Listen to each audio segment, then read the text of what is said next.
We are fighting the fake news. It's fake, phony, fake.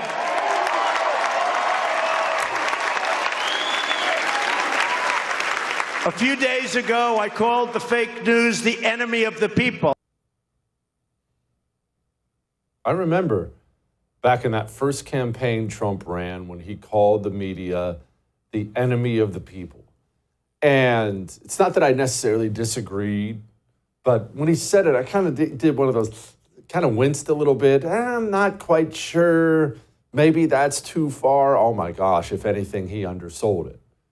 They really are the enemy of the people. I'm going to describe it this way. Why it's such a huge deal that the media works against us. They work on behalf of the system and against us. So this is just, so here's a little stupid analogy for you, but let's go to a 100-person village. You and I, we live in this little village, all right? It's in Africa somewhere. We have little huts and things like that, and we raise cattle.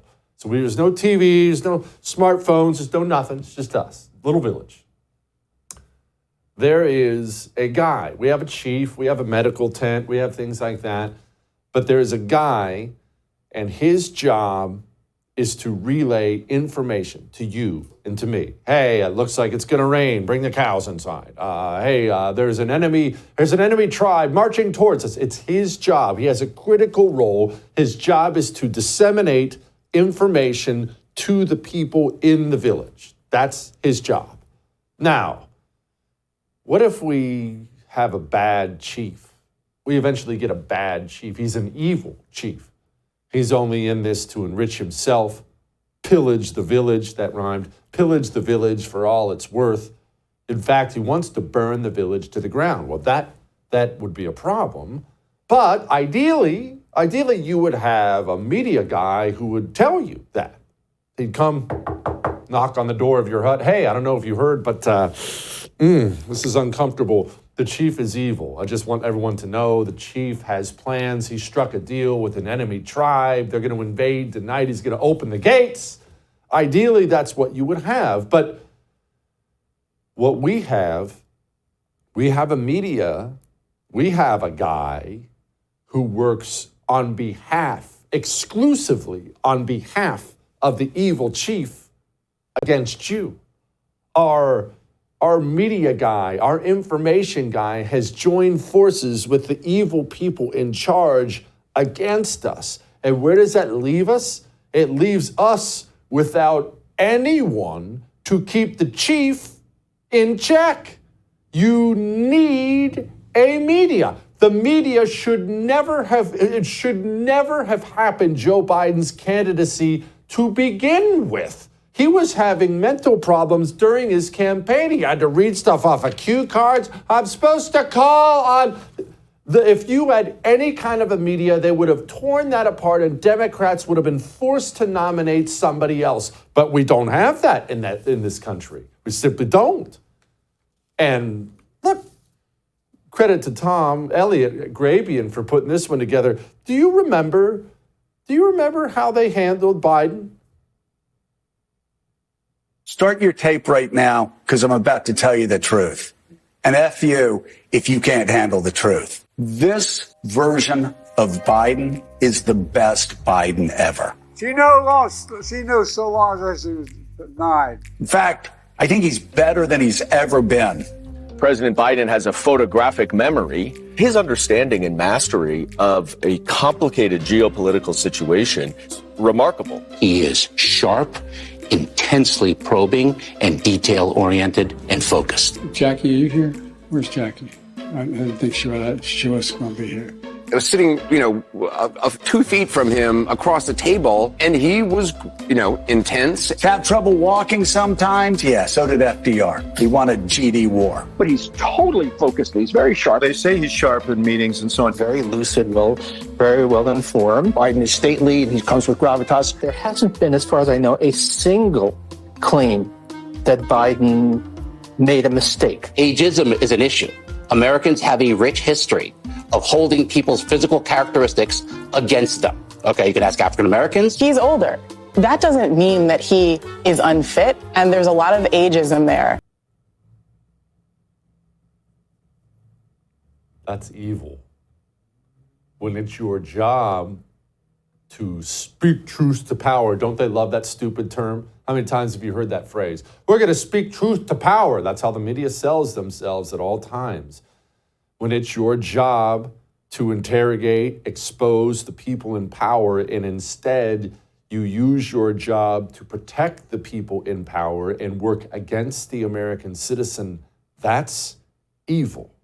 And that's what we're dealing with. We're dealing with an evil media, and they will tell huge lies right to your face. Keep in mind, Joe Biden putting Kamala Harris in charge of the border, making her the border czar. This wasn't something that was done behind closed doors. I heard from a guy who heard from a guy. It was none of that. It was something they bragged about. They did it publicly on camera. Joe Biden sat at a conference table. Dome is sitting right next to him. He puts her in charge of the border. They then pan over to her. She accepts and cheers on getting the responsibility. As soon as she became the Democrat nominee, the media told you this. Quote unquote border czar. Vice President Harris was not a border czar. Meantime, Vice President and border czar Kamala Harris facing some backlash. What he said about Harris and immigration was not true. She was never appointed border czar. And this will be her first visit to the U.S.-Mexico border region since she was appointed as the border czar by President Biden. People are going to have to counter the misinformation. You already hear folks talking about the border czar. She wasn't the border czar. President Biden tapped Kamala Harris, Vice President Kamala Harris, to be the border czar. Now, she wasn't the border czar. That's what Republicans labeled her. They were very critical of Kamala Harris, especially in her role as border czar. Now what she's up against is folks lying about her border record, calling her a border czar. Kamala Harris, who was appointed as the border czar. The Biden team didn't declare her the border czar. They wanted her to work on kind of the root causes of immigration. There has been so much criticism against Kamala Harris. You know, she was the border czar. Calling her sort of the border czar, which wasn't necessarily the case. So the border, if they weren't planning to address it in a major way, do not make her your border czar. She met with some of the Northern Triangle countries, but nothing has effectively changed. It's evil, man.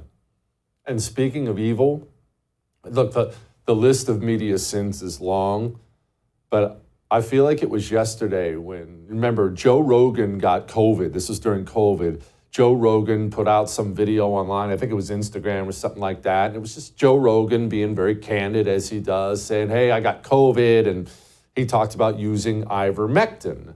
Remember, ivermectin, whether or not you can treat COVID with it, we didn't know at the time, or at least you may not have known. I didn't know, I'm not a doctor, but we did know ivermectin is something that had been given to human beings in the doses by the billion. It had already won a Nobel Prize for being so revolutionary, being given to human beings. And so now we had this supposedly deadly disease. Someone came out and said, I treated it with this readily available drug. So people may have their lives could have been saved using ivermectin. The media was so desperate to make COVID terrible for Donald Trump in the face of a potential life-saving drug. This is how they reported on it. Did ivermectin do anything? No. Okay. Humans do take it, but not for this purpose. Right. It does not help with COVID, and it could be dangerous. It simply does not work as a treatment for COVID. Let me just say very clearly that ivermectin is not a recommended treatment for COVID-19. It is not a recommended drug to prevent COVID-19. The best protection we have against COVID-19 is the vaccine. Say that's horse dewormer. So things are clearly bad, but they're being made even worse by people who have refused to take the vaccine and instead are swallowing horse paste. Dr. Fauci said that if hospitals get any more overcrowded, they're going to have to make some very tough choices about who gets an ICU bed. That choice doesn't seem so tough to me. Vaccinated person having a heart attack? Yes, come right on in. We'll take care of you. Unvaccinated guy who gobbled horse goo? Rest in peace, Wheezy. That's evil. That's evil. And let us not forget, Hunter Biden's laptop was real. We knew it was real. The FBI had it in 2019. They knew it was real. And the American media, in an effort to defeat Donald Trump and get Joe Biden elected, they all called it Russian disinformation. The FBI is now investigating whether those alleged Hunter Biden emails are actually connected to a larger foreign intelligence operation. They may be related to a foreign intelligence operation. Foreign intelligence operation. Foreign intelligence. Foreign intelligence. Foreign intelligence operation. For all we know, these emails are made up. The information found on the laptop may be part of a Russian disinformation campaign. Part of a Russian disinformation effort. Described by many intelligence experts as having hallmarks. All the hallmarks, All the hallmarks of a Russian disinformation. Russian disinformation campaign. This is a classic example of the right-wing media machine. Yeah, that's evil. We're going to talk to a panel about the media next.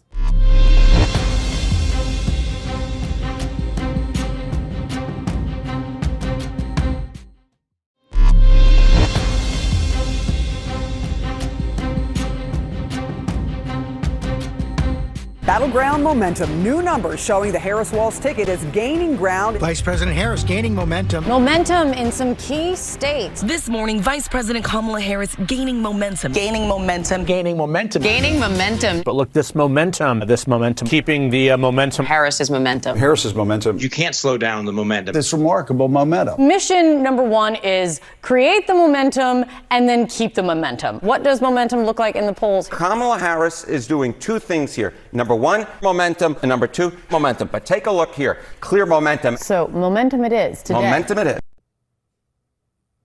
Well, that's interesting, isn't it? Can't wait to talk to Curtis and Reagan about this. Joining me now, Curtis Houck, Managing Editor, Media Research Center, and Reagan Reese, wonderful White House correspondent for the Daily Caller. Curtis, I'm trying to figure this out. Obviously, they did have momentum, I should say. I don't know if they've maintained it, but did they have genuine momentum, or was this a media-created momentum that then the media reported on the momentum they themselves created? I can't figure out what exactly I'm looking at. Well, Jesse, to borrow a term from Nancy Pelosi, I would say what's going on is astroturf. One could say. We looked at the media coverage in the campaign, and it's not surprisingly been astronomical. I mean, yes, the Trump coverage was 89% negative. That's a little bit lower than what we've seen during the Trump presidency when I'd be on with you talking about 92, 93, 94% negative. But the Kamala Harris number is just simply astonishing. That we came out with back on August 19th. Kamala was at 84% positive coverage on ABC, CBS, and NBC. And we also did a poll in August finding that looking at what of Democratic voters, so basically Biden voters, people who are going to vote for Kamala Harris, what do you know about what she believes in terms of policies? And we looked at 10 different things, everything from defunding the police to abolishing ICE to wanting to have a conversation about whether death row inmates could vote. And it was all of those issues polled above 70% unaware. So her own voters don't even know what she's for. So obviously, therefore, the media just have to create all these buzzwords around her. And I guess they're also scared. They're so scared of Donald Trump, they're willing to go with someone who, dropped out even before a single vote was cast in the Hawkeye. Reagan, I hate to say this, but doesn't all those numbers Curtis just laid out, doesn't that mean the strategy Democrats are running for Harris is actually the smart one and the right one? Just hide her under a desk somewhere, let the media campaign for her, don't let her open up her mouth because then everyone will find out she's an idiot, and just see if you can make your way into the White House that way. Isn't this the smart strategy? Yeah, I mean, it looks like the basement campaign we saw from President Biden in 2020. She hasn't come out and said, here are the issues that I'm running on. And this is a candidate that's so desperate to separate herself from President Biden. But at the end of the day, she really doesn't have to separate herself or make a, grand reveal of her policy platforms because, like Curtis mentioned, the media is doing it for her. We don't have to look much further than how the media is covering Trump and Harris and the same issues that they've brought forward. So if we look at this no tax on tips proposal, CBS covered this and was like, oh, look at how Harris is fighting for the American workers. That same proposal, which Donald Trump brought forth first, they, covered how much it was going to cost the American taxpayers. The same could be said for this child tax credit. Harris, it was, look, from CNBC, look at how she's really fighting for American families and children. And when they covered the same topic from Vice President, or soon to be maybe Vice President J.D. Vance, it was, look at how he might rob families. Look at how much this is going to cost, again, the American people. Completely different framing. And that right there is campaigning for the Harris administration. Curtis, so I'm trying to understand the Tim Walz stolen valor coverage, because I've actually been shocked. I've seen networks like CNN bring it up. Now, I know it's not wall-to-wall coverage like even completely invented Trump scandals, but they have brought it up. Did they report on this fairly? No, I don't think so, Jesse. I think what they've done is they've oversimplified this. They've boiled it down to the single soundbite of him talking about wanting to curb weapons of war that I carried in war. That one soundbite, instead of talk about these other issues, these issues talking about deployment, issues talking about the way he characterized his service, that he served in Operation Enduring Freedom, the issues regarding his rank, for example. I mean, those are just a few other examples of stories that have been written about this, and they've largely buried it. ABCnews.com did a 2,000-word story back on, I believe, August 16th, doing a story about this, and yet it wasn't mentioned on any of their newscasts. Imagine being a reporter there, two of their senior researchers doing this long piece about how a lot of people who served with Tim Walz are very unhappy with him, and this dates back to his campaign. Things like his DUI arrest, which CNN has covered, but kind of buried on Friday nights, Saturday mornings. Those things are being mentioned, but they're just being very quickly discarded. In the network coverage that we've seen, it's been 62% positive for Tim Walz and 92% negative for J.D. Vance. Oh, of course it is. Reagan, I want to talk about a piece you wrote, wonderful piece for the Daily Caller, about Dome editing headlines, using Google to edit headlines. How exactly does one even do this? I know you don't have to explain it to me. I'm too old, but what? I know. The Harris campaign was paying for ads. They were sponsoring ads, and they were changing headlines and descriptions of news articles to make it seem like these articles, these publications, were in favor of them. I think that in of itself is egregious, but what has been even more egregious to me is the media's response to this. Of these outlets that were being used by the Harris campaign, so The Guardian, The Independent, CNN, USA Today, all of them just said, we had no idea this was happening. There's only one outlet that has the guts, the courage to stand up to the Harris campaign and consider legal action, and that's a local outlet in North Dakota. The president of that outlet previously told the Daily Caller that he was planning on filing litigation, potentially suing the Harris campaign for misrepresenting their headlines and their articles. And so far, I believe it's been crickets from all these other outlets, this mainstream media, and it's egregious that the media is going to let the Harris campaign get away with this. No doubt. Curtis, all right, I got to wrap by asking you this. We move on past things that are a really, really, really big deal. The media covered for Joe Biden and his mental decline for years, and now they're simply going to praise him and powder his butt at the convention and send him off into the sunset, pretending like he was some kind of wonderful thing. These people lied to the American people for years and then acted like they were somehow assaulted by this administration when the news finally came out. Yeah, we had no idea, Jesse. You see this all the time. These reporters say, we didn't interview him. We didn't have press conferences, so we didn't know that these things were going on. I mean, give me a break. I mean, Reagan and I know this, you know this, that reporters and White House officials have quite the incestuous relationship. This happens on both sides of the aisle. Unfortunately, there's always people inside Republican administrations as well that are constantly leaking. They're buddies with reporters. They're getting drinks. They're getting breakfast. They're going to brunch together. There's zero chance that any of this wasn't known to any of them, especially if given how incestuous and intertwined people's personal lives are professionally, there's no doubt about this at all. So for them to play shocked, I mean, it's pathetic. It's childish. It is, but at the same time, it's also kind of understandable when it comes to brunch. Reagan, are you a brunch fan? I'm a huge brunch fan. I do like brunch, especially in DC. There's a lot of, maybe bottomless brunch places you can go around here. To Curtis's point real fast, let's pretend the media was angry, genuinely angry at the White House administration for hiding Biden's decline. They should fuel that anger into getting an interview with Kamala Harris. And I think it's quite ridiculous that they haven't pressed harder after pretending like they were just hoodwinked. That's a very fair point. Curtis, Reagan, thank you both. I appreciate you. All right. We have more on this with Krakauer. Steve Krakauer, next.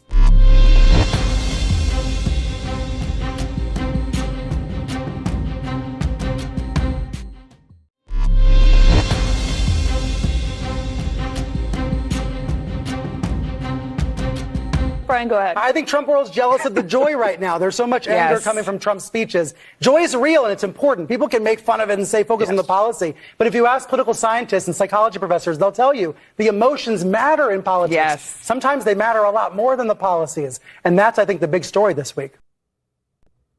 Boy, that really is the big story, isn't it? And we're going to find out in November what matters the most.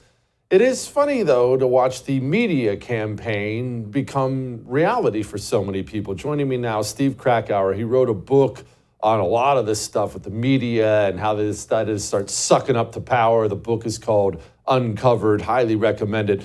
Okay, Steve, it's crazy to watch the media manufacture reality for people, but that is what they do. I believe that Kamala Harris' bounce in the polls is real and media created. I think it is absolutely as well. And it's funny, my frenemy Brian Stelter makes somewhat of a good point, even though I don't think he intentionally does so. I do think emotion matters a lot in politics. And I do think that it's particularly in presidential politics, even more than any other race. Senator, governor, local elections, you vote on policy, much more than who you vote for when you go step in there every 4 years to vote for president. And so I do think that emotion and how that candidate makes you feel does play a factor for a lot of voters. And I have to say, as you mentioned, manufactured, it is totally artificial, this joy campaign that's being waged for Kamala Harris. She was not the nominee, not the pick of anyone who voted in the primary process. She got 0 primary votes, both in 2020 and in 2024. She was anointed to this position. And why did she do so poorly in 2020? Why did she have to kind of be like Jimmy rigged into this process? Because she's not popular, because she does not stir emotion naturally. You have to rely on people like the Brian Stelters of the world, the media, to install that feeling in people. Steve, you know a lot of these people. You really, really have an insider's knowledge of the media and how it works. So explain this to me. We've watched this so many times. The media pretend as if they're defenders of democracy. They've called themselves firemen. They've compared themselves to our troops and Navy SEALs. That's obviously how so many of these people see themselves, as being warriors for the cause. But then, at the drop of a hat, they switch gears and they suck up to all the people in power and campaign on behalf of Democrats at all times. How do they connect those two things? Yeah, I think that there's a couple things at play. First of all, you're right. I don't know if we've ever seen such a whiplash, a 180, and that really just this perfect encapsulation of all the terrible, instincts of the media of 2024 than really just these last 2 months. Look at how they covered up the way of Joe Biden's cognitive decline for so long, leading right up until that debate. And then snap of a finger, that debate changes everything. And then all of a sudden they put in their journalist hat. Suddenly they open up their notebooks, all the investigative journalism and all those instincts come back together, and they essentially railroad the guy, use reputational blackmail in conjunction with the Democratic elite, Nancy Pelosi and Chuck Schumer, to get him out of power. And then as soon as they put Kamala Harris back in there, well, suddenly we're no longer interested in being journalists anymore. So I think it is a perfect microcosm right there. And I think it's a symptom of this moment that we're in. it wasn't always like this. There was lots of complaints I think you could make about the media of 2008 and 2012. But by and large, the people that were occupying those establishment media newsrooms wanted to do good journalism. They wanted to. They were biased. They were, left-leaning. They had lots of other faults. But when they sat down, they wanted their audience to trust them. No, that's not the truth anymore. No, now they think that there's this bigger, higher calling. There's this existential threat of Donald Trump. And frankly, they've got a lot of people online on social media who are going to yell at them if they try to do good journalism, and who are going to praise them if they decide to just go and put on their little, we're going to fight for democracy hat and try to, go against Donald Trump and elect his opponent. Is there an age component to this, Stephen? Feel free to refute that if there's not, but I've often thought this, as this younger generation of Democrats come up and they become politicians and comms directors and media people at CNN, they're much more radical, far to the left, and even say, Nancy Pelosi and her generation, they were much more pragmatic. Is it an age thing as well? Is this kind of the window to the future because they're younger and more crazy? Yeah, Jesse, I'm a kind of a self-hating older millennial in some ways. I think that millennials in particular, I think that generation, and I'm almost I feel like I'm aged out of millennial. That's really the sweet spot of terrible journalism, if I have to kind of put my finger on it. I even think we're getting a little bit better with some of the younger generation in Gen Z. But I got to say, the people that have grown up on Instagram and on Twitter and on Facebook even before that, who put everything out there or just oversharers, who rely so much and just spend all day extremely online, spend all days looking at their phone and scrolling and swiping and have no time for actually touching grass and talking to real people. Yes, I think that this is our worst generation of journalists because they are so far afield of what the actual job should be. Listen, a journalist's job is not to be liked. Frankly, if you're doing your job well as a journalist, you should be disliked by most people. You're annoying. You're annoying. People just go away. Stop bothering me. That's what you should be. You should be a gnat. You should be annoying to people in power. But for so many people, they want to be liked and loved and praised. And that is a terrible instinct for a journalist. Steve, I'm going to play a little clip. I'm sure you've seen it. You probably already talked about it, but it's a little man on the street segment of people voting for Kamala Harris, because I have a question I want to ask. Here it is. Today, we're trying to find out from the attendees what Kamala Harris's greatest accomplishment has been as VP.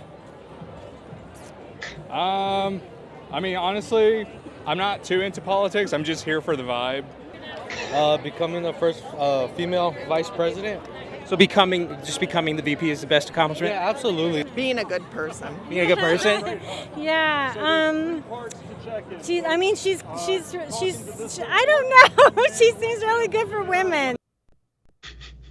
Steve, so I know we touched on the emotion thing earlier, but when you look at the campaign they're running, hiding under a desk, campaign of joy, these things like that, they're trying to see if they can get elected running a campaign based on nothing. And I say the Democrats are making a calculation that now they've dumbed down and demoralized so many Americans, they don't think they have to run on anything. Is that true? Yeah, in some ways, I appreciate the honesty by some of those people out there. I'm here for the vibe. Oh, she seems like a nice person. Well, okay, sure. I mean, if that's how you feel about it. And I think you're right. We've got this moment, Jesse, where we've got this very condensed campaign. We've got like 70 days left until Election Day. Kamala Harris had less than 100 days as the actual nominee. There's no scrutiny. There's no time for, actually real vetting. I mean, look at how she just picked a VP that no one really knew much about, and that hasn't really worked out so well for her. So yes, I think they can believe they can get away with it. And part of the reason I think they can get away with it, look at 2020. Look at what happened with the Hunter Biden laptop story. That is so crucial to understanding. The reason why the media stayed away from that story in 2020 is because they felt burned. They felt guilty about how they covered the Hillary emails in 2016. You think they're going to go and start to do some scrutiny on Kamala Harris in 2024? It's not happening. She's going to coast when it comes to what the majority of the media does here and think that they can get away with it. And the voters are only responding to that.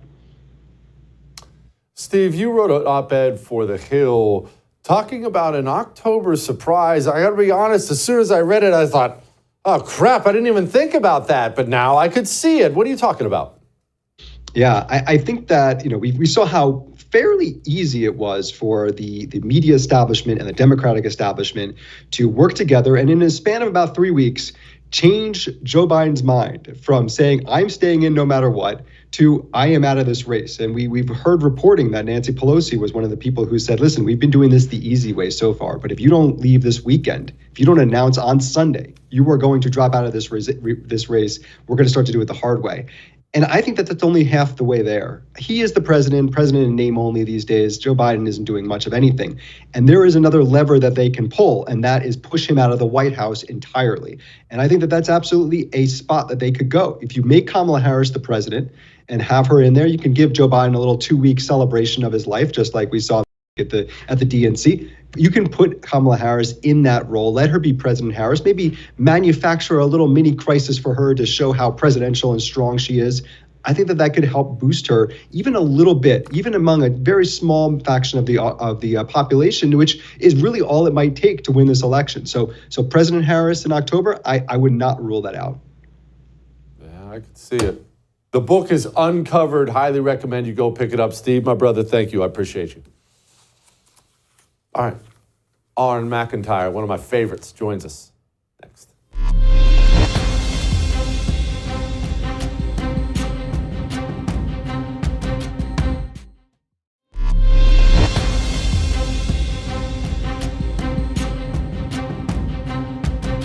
I'm a childless Catwoman, but I'm happy.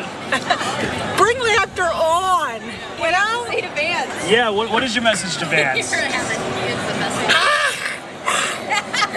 You don't mess with childless cat ladies. Have you always been this enthusiastic about politics, or is this new? Since Donald Trump got in, I watched Rachel through his whole term because I had to stay ahead. Oh, we're in trouble. Joining me now, my friend Auron Macintyre, author of the book, The Total State. You know, we love Auron here on the show. Auron, I try to explain to people on the right when they look at these, like the convention, and all these crazy people are speaking, and they're talking about the tribal lands that are stolen, that they're not even speaking to normal people like you or me or even just our normie neighbors. They're speaking to crazy people just like that. That's the Democrat voting base. Yeah, the convention is obviously a rally for the diehards. And when it comes to the left, the diehards are really those that are looking to invert those things that are good, beautiful, and true. It's people who hate their fathers, hate God, hate civilization, hate marriage, just childhood innocence, everything that you can imagine. So sadly, exactly what you're talking about comes out again and again. You are talking about the magical makeover. You've been talking about this when it comes to Dome, when it comes to Kamala Harris and the media, the new media darling after years of dumping on her. The crowd doesn't like her. The question is, Auron, does this kind of stuff work? It obviously works to some level. You can gaslight. I know that's an overused term, but you can create something from nothing. Can you create enough of it to get elected, though? Well, that's really what they're betting on, right? Kamala Harris is a joke, and everybody knows it. She was selected to be the vice president of a presidential candidate who was only selected because he was the most bland milquetoast thing you can imagine. The Democrats wanted to offer return to normal in comparison to Donald Trump, and they needed somebody to be his DEI assistant. You can't have this old white man as the figurehead without having some person who is diverse and female waiting in the wings. And so that's why Harris was selected, even though she didn't win a single primary in the original race. And then they realized that Harris is terrible. She's horrible. She's unlikable. Everything that she shows up to, she's an embarrassment at. She couldn't even go to kids' science presentations without making very stupid comments that make her look like a complete idiot. So the administration decided to go ahead and file her away. But then obviously we saw everything that happened with Biden, and they really didn't have another option because you can't go to like Gavin Newsom. You can't skip over a woman of color for a white man again. And so they had to pick Kamala Harris. And now they have to manufacture this personality, pretending that all of a sudden she's super competent and really likable and a social media icon. But that's all very thin. You can manufacture it for a little while, but can you get it all the way to November? I'm not so sure. Which brings us to the American people. I'm not obviously worried about you and your audience. I'm not worried about anyone who watches this show regularly, but we are not the people who decide elections. The, quote, normal Americans out there who half pay attention are the ones who do. Do you think they're starting to see through these campaigns, these PR campaigns, which is really what they are? Are they starting to wake up to that, or are we just so dumbed down and demoralized that it doesn't matter? Well, I think that the propaganda machine that you're talking about, this kind of PR monolith that has been pushing messages to the American people, had a great amount of power and still has a great amount of power. We wouldn't have gone through everything we did during the COVID lockdowns if it hadn't been for the amazing, stunning power of propaganda and the ability of media and social media to collude. However, I do think that there is an additional wariness with Harris. While you have somebody who just is not a very effective candidate, was never going to be impressive. Say what you want about Hillary Clinton. She's evil, but at least she seemed competent and evil. Harris just seems evil and dumb, and that's pretty obvious. You also have the problem that there are now platforms like Twitter or X, if we're calling it that break up this media monopoly. You can get information through in a way that simply didn't exist when there wasn't a social media platform dedicated to free speech, moving out stories that no one else would allow to circulate or touch. So I would still say that the media wields a massive amount of power, but I think we have more of a chance of breaking through than we did previously. Auron, you have a piece up discussing the media's role in the attempted assassination of Donald Trump, which seems like ancient history, although it's not. What are you talking about here? Yeah, we shouldn't forget at all that this has happened, and that really is the point. If a presidential candidate heroically survives an assassination attempt, that should dominate the media cycle for months. That should be all anyone wants to know about. What did this guy think? What were his motivations? It's pretty easy to look at what happens with the media. Their constant pushing of this idea that Donald Trump is an existential threat to democracy. He's the end of women's rights. He's going to put black people back in chains, to borrow a Joe Biden line about Mitt Romney. These are the kind of narratives that are spun out about the Republican Party, but specifically about Donald Trump. And when you're pushing that kind of hateful rhetoric, that Radio Rwanda all the time, saying that this guy is basically going to end your way of life, is going to put you in a situation where you're going to have to fear for your life, the only logical conclusion is that this guy is Hitler. This guy is dangerous. And if you could get rid of Hitler, if you could shoot Hitler, wouldn't you?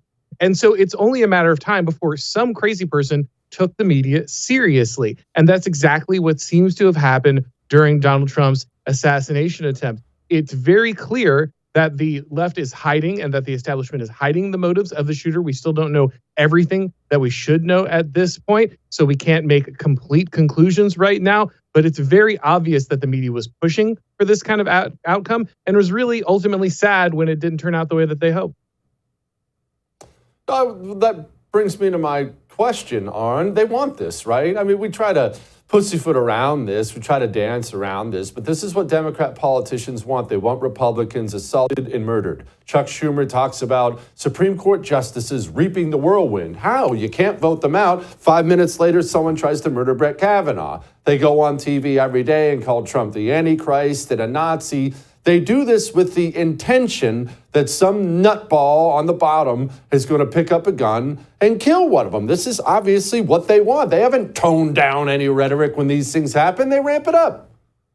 No, that's exactly right. I mean, you think back, I believe it was Maxine Waters talking about how her supporters should directly assault and harass Republicans. Again, like you're talking about with the Supreme Court, the White House specifically requested violations of the law by protesters to go to the houses of Supreme Court justices. That is explicitly illegal. They went ahead and did it anyway, even after a Supreme Court justice had received a credible threat on his life, a credible attempt on his life. And now we see it with Donald Trump. They want to wield violence. This is why they encourage the BLM and Antifa riots. That's why the person who is bailing out violent rioters who are burning down buildings and killing people, the person who is organizing their bail to get them out of jail, she is now running for the presidency of the United States on the Democratic ticket. This is exactly their plan. They want political violence. They just want to be the only ones allowed to wield it.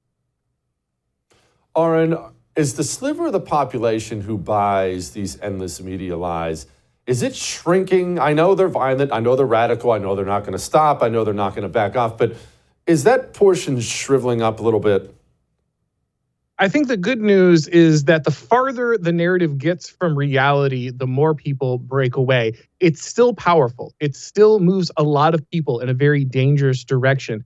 But it is increasingly difficult to look at the world around you and say, oh, no, really, I think price controls would probably solve the problem at the grocery store. No, ultimately, it's not the open border that's the issue. We just have to increase our level of tolerance. If we could just drain a couple more $1 billion, $1 trillion out of middle-class Americans and hand it over to illegal aliens who may be attacking them, sexually assaulting their daughters, bringing in violent crime and fentanyl and these kind of things. If only we could do that, that would solve the problem. That's a harder and harder sell every day. Again, there's still the hardcore people you're talking about. They're still dangerous. It still has a high degree of impact on people. But I do think it is slowly wearing away. Its effectiveness is slowly going away. His book is The Total State. I highly, highly recommend it. Auron, as always, thank you, my brother. All right. We'll be back.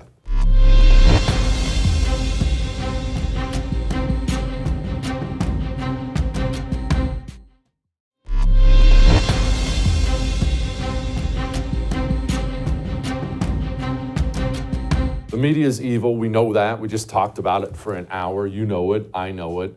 So what do we do about it? This is the hard part, but we just have to embrace it. We're going to have to become our own media.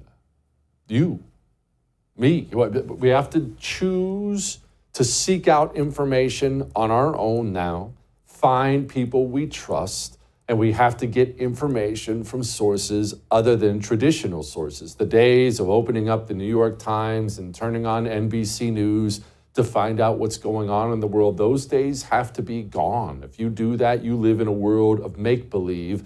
You really have to become your own journalist. And it sounds more daunting than it is. In this day and age with the smartphone, go seek out information, read things, watch I'm right here on The First. I know you're already doing that, but we have to learn how to find people we trust because we are lacking that in the media, to put it mildly. All right. We'll do it again. I would thank you for coming to my YouTube channel, but I know how brilliant it is, and I know you love it here. So subscribe and watch. We're going to start really ramping things up and putting some funny stuff, some interesting stuff out there, some collaborations. Either way, my YouTube channel is officially the place to be. So stick around.